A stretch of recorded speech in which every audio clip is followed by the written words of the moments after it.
Good afternoon, everybody, and welcome to a glorious Sunday, Sunday the 18th of September 2022. Today we're going to remember for the rest of our lives because it's the last day that people are coming from all over England to pay their respects to the late Queen Elizabeth II.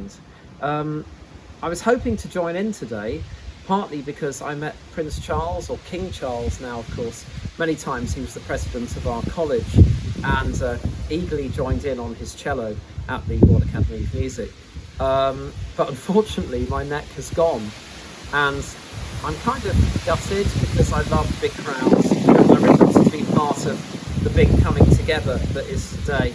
So I've got to do what I can, which is to take off my little neck brace there and play for you a little musical tribute. This is by Edward Elgar, Nimrod from Enigma Variations. Thank you.